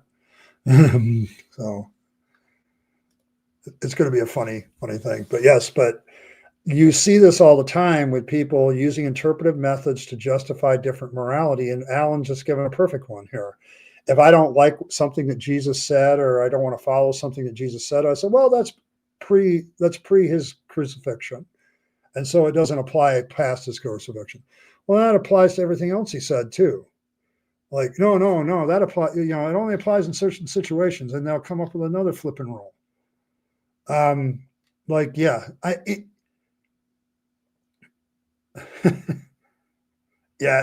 going to be, that's what's going to happen, Fred. You're going to see it. There are going to be people that, well, what's so wrong with banging teenage girls? You're going to see it. I predict it. Okay. I know that there's going to be some Trump apologist out there and say, well, what's so wrong with that? It's going to happen. Just watch. And this is, by the way, I don't think this is going to go well for the Republican Party, by the way. I think this is going to damage them for the next 10 years because they're supposed to be the moral Christian party. And there's going to be a lot of people who are going, what the hell? They're going to do exactly what you just said. It's going to be WTF are you people doing? Like there's already a lot of people that are leaving him because of this issue in the first place. I mean, even some of his diehard supporters are like shaking their head about this and they're like walking away. So it's going to get interesting. Hang on to your hats, folks. Because one of the things that's going to happen is the House of Representatives is going to have to vote on that. And you're going to see, do we release the Epstein files or not, and a vote. And you're going to know all the names of who voted for and against and who abstained. Okay. And yeah, good luck, because the Republicans ran on releasing the Epstein files and now they're fighting against it. So there you go. See you later, guys. See you later, Evan. Appreciate you being here. Yeah, I don't think she would like it. Yeah, it's WTF. So yeah. But yeah, I don't know what's going to happen. It's going to be interesting because people are going to start justifying what Epstein did in order to protect Trump. That's how deep the cult goes. It will happen. They were not under the new covenant yet. And so, yes, of course, Jesus was still encouraging the people to tithe. He wasn't there to start.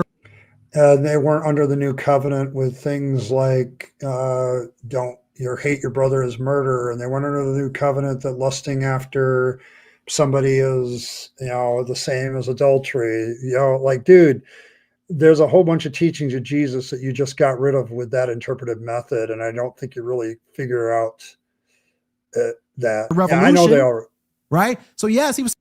Yeah, I know they already are, but it's going to get worse. You're going to see people that you didn't think would do that will do that. Say, hey, by all means, continue doing what the Old Testament says, but understand the heart behind it, right? And that's the idea behind what Jesus is saying here. He's not laying down a command for all people to tithe because, once again, when he said this, he had not yet given his life as a payment for sin, and we were not under the new covenant yet. But I want you to notice that when Jesus did die and we were transferred to the new covenant, what did the New Testament writers have to say about tithing? Well, let's look at the Apostle Paul. Out of all of the books that he wrote in the New Testament, do you not think that if tithing... Okay, he's going to go into this, that he didn't write about it, so maybe it doesn't exist. Well, Paul didn't write about a lot of things, so there's a lot of subjects in the Old Testament that Paul doesn't even touch. So once again, argument from silence. Something that he expected and required for people to do, that the Holy Spirit would not have given him the insight to, at some point in his letters, to say, you must tithe like they did in the Old Testament. Or maybe, Alan, they thought that the Holy Spirit had also inspired the Old Testament, so it was already taught about. And so maybe Paul didn't need to teach about it again. Like this whole Old Testament, New Testament designation is a very Christian thing. I'm not sure the early first century church had that designation. No. He had ample opportunities to teach on the concept of tithing, but instead he says this in 2 Corinthians 9, 6-9. Remember this: a farmer who plants only a few seeds will get a small crop, but the one who plants generously will get a generous crop. So what is he saying? He's saying, hey, I'm laying down the basic law of sowing and reaping. Notice he does not give a percentage, and this is not like the prosperity. Basically, he says, hey, the more you sow, the more you're going to reap. It's the basic law of sowing and reaping. But here's where our prosperity brothers and sisters get it wrong. They'll say, well, if you sow $10, it's going to come back to you $100 or $1,000. Yeah. Yeah, this is exactly where the prosperity preachers, and he's mentioning it, and I'm being triggered, by the way, about this, because prosperity preachers anger me by the use of this verse. And I agree with Alan on this one. Like, it's like, that's not what it's saying. But at the same time, you're saying, oh, they never taught about it. And then you're showing an example of where they taught about it. So yeah. Did JC ever remind people to breathe? I don't know. He didn't talk about it much. $1,000. No, God doesn't say that. He doesn't say that's a give to get system where if you give this much money, you're going to get this much money back in return. However, God decides to bless you in return in response to your giving, that's his decision. He can do that. Now let's keep going. You must each decide in your heart how much to give. Notice Paul doesn't say you must give 10%. He says, no, you decide how much you can give. I'm leaving it in your hands. It's up to you. But he says, when you give, don't give reluctantly or in response to pressure. Man, in other words, don't give in response to somebody who's pressuring you, making you feel like if you don't give, you're not going to be blessed, or you need to sow a seed in somebody's ministry. And if you do, you're going to get. Yeah, sure. I saw that interview. Social convention in the past would probably indicate that Dolly was correct. But I'm not sure we want to hold up certain groups of people as paragons of morality today. I absolutely get what you're saying, and I know you're probably not supporting this idea too, so I'm not saying that either. But I know what Dolly is saying. She's like, cultural about this issue has changed, and she's very much correct. The problem is today we know so much more, and we're also like trying to value people's freedom and their choices of who they consensually boink or not, like or who they get married to. Like, there's plenty of shows, and case studies of like, I was in Romania for a while, and one of the things that bothered us is like, I came out of that situation. I'm like, and I talked to my daughter about it. I'm like, you do realize that those girls with the ribbons in their hair are already betrothed, and they're going to probably get married at 13, 14 years of age to some 15, 16-year-old guy. Like the arranged marriages stuff and all this stuff is like very much a part of other cultures still to this day. Doesn't make it ideal, doesn't make it right. And in our society, we have kind of defined that as wrong. Like, so yeah, but I get what she's saying. It's still illegal. The sent by God can get banned. Yes, we love fangs. Yes. Yeah, they still do that in Romania. Yes, at least they did when me and my daughter went there in 2008. And I've gotten reports that the culture among the Roma is still that way. So you still have 12, 13-year-old girls getting married to 14, 15-year-old boys. I'm going to tell you this, Elizabeth, it happens in Texas too, among Hispanic folks too. I taught freshmen, and every once in a while, one of my girls would disappear.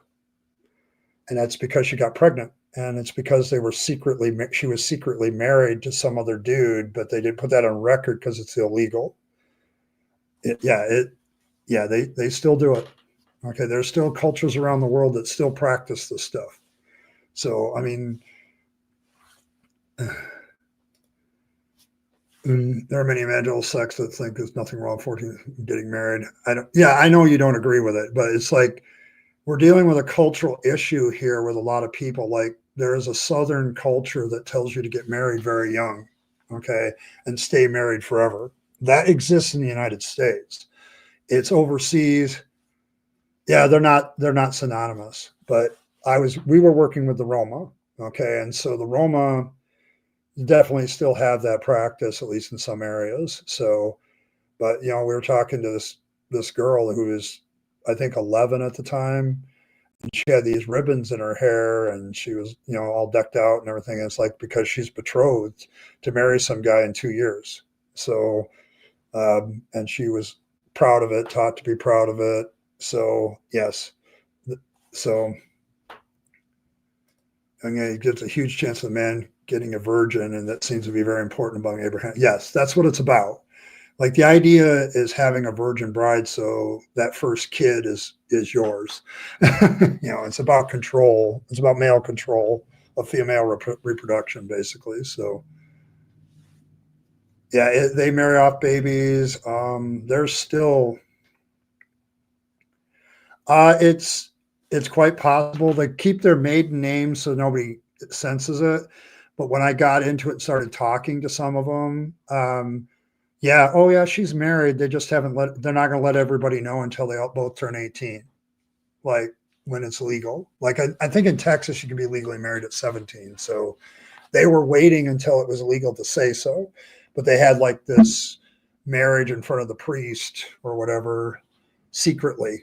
Okay. And then they go and they live together and they start a life together, and some of the girls would disappear because they got pregnant. So it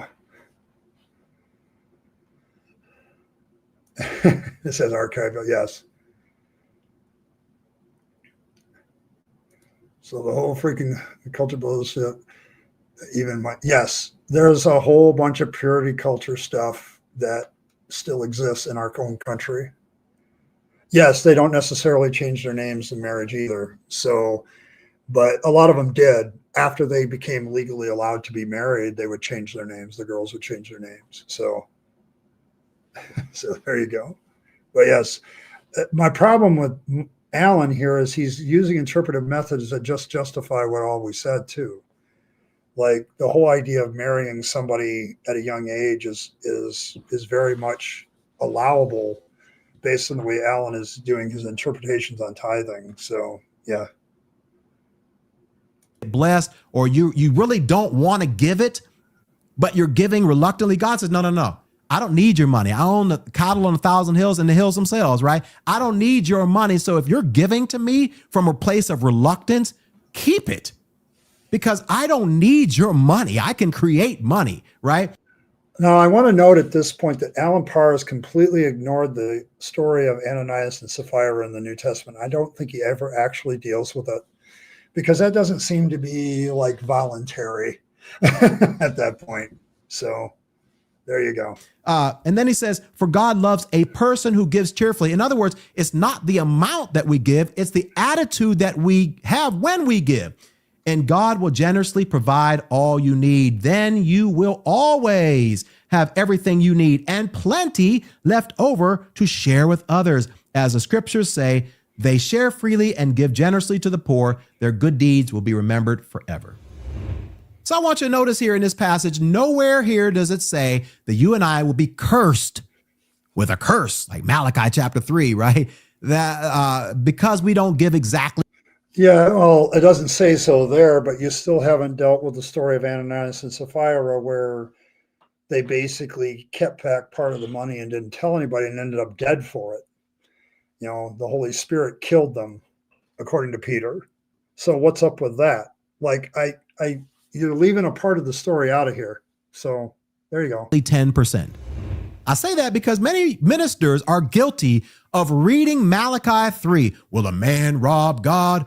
well, you've robbed God and your tithes and offering. Bring the whole tithe into the storehouse, that there may be food in my house. Test me in this and see if I don't open up the floodgates of heaven and pour out a blessing so large, there's so much that your house will be overflowing out of all this stuff, right? I misquoted that verse really bad, but you know what I'm talking about, right? Did. Look, that passage is connected to the Old Testament law, right? I'm not saying that God can't bless you and he won't bless you or anything, but my point is, oftentimes we read that. I guess I would like to know how it's connected to the Old Testament law, because apparently the law was still going pretty strong for 1,500 years then. Like, so it's more about the concept of, if you're in a relationship with Yahweh, don't steal his shit. Okay. Like, that seems to be more moral than ceremonial to me, but I could be wrong. I'm going to let Alan do all the interpretation gymnastics because I can't keep up. And people feel like, well, man, I don't want to be cursed. And I do want God to protect me from harm. Right. And so therefore, and I do want to be overflowing. I want to have a blessing overflowing so much I can't even receive it.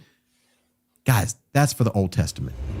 Okay. So what does this all mean for us? Well, listen, guys, if you want to give 10% and that's your goal, that's a great goal. All right. By all means, there's nothing wrong with that. But what's wrong is when you feel condemned or somebody makes you feel condemned if for whatever reason you are not able to give 10% and you are being treated like a second-class JV Christian because you have not yet gotten to the place where you tithe. So we need to err on both extremes. First, we need to make sure that we're not walking in condemnation just because you're not giving 10%. And then we also need to make sure that we don't feel like, now that I'm giving 10%, I never need to give any more. Because the reality is that in every other area of our spiritual lives, in our prayer time, in our Bible study time, in our evangelism time, in our service, and our spiritual gifts, and walking in purpose, and fasting, and praying, and all this stuff, right? What's the expectation is we are to grow, and we never just arrive. Okay, so here's the problem I'm now having with his viewpoint. I think it's worse. Because now, okay, are you growing enough? At what point, at what percentage of giving your money have you grown enough? And this puts it into the nebulous, iffy realm of, so if I'm giving 30%, is that enough? Is it 50%? Is it 90%? I don't, you've now created a problem that I think is actually worse. Yeah, it's really time wasting at this point. Once we get to a certain law that we have fulfilled, no, because it's a matter of our hearts. So if God expects us to continue to grow in every area of our lives, why would he then set a cap at 10% of giving and say, okay, I don't expect you to. Okay. So where's the cap? Oh my God. All right. I think I'm done with it. I'm done. He's starting to make me angry because he's just done something that I would consider to be much worse. So, oh,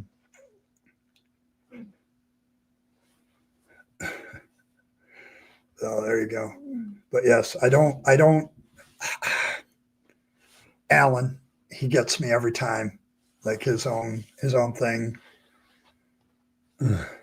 Yeah, the GOP is fractured about it. I've been reading polling data internally of the GOP, and it's not good for Trump. Like he's lost the unity of the party at this point over Epstein. So yeah. All right, folks, I am actually going to go. I have just developed this cramp all the way up the side of my arm and up the side of my ribs, and I need to really take a break and walk around. So I'm going to call it a night. Thank you, everybody, for being here. I don't think we got any good answers from Alan Parr about tithing. So I'm going to say that, yeah, the mental gymnastics of this are pretty legion. So I'm going to just say, Alan, you need to consider if your interpretations are applied to the rest of what you're saying, you wouldn't have anything to talk about. So there's that. So thanks, everybody. I appreciate all of you guys. I want to say thank you once again to Ron, to Jova twice, Fred, Cranky. Thank you all, guys. I appreciate all of your donations, but yes, thanks very much. So I'm going to call it a night. May fangs nibble on all your hearts, circumcise your carrots, and guard your stashes with them. Make sure that you let him nibble on all of your hearts in the way that you want, consensually, of course. Nom nom and all that. And I want to thank everybody for stopping by. Make sure you live your best life. Take all your time, money, and opportunities, give them to yourself, the people you love and care for, and to make this a better world. You'll be happier if you do. Thanks for hanging out, everybody. And don't give up, and don't give into the trappings of religion and faith. That's a dead end. I speak from experience. Thanks, everybody. See you next stream, which will be Monday. Appreciate all of you. Thank you, and see you all again next time.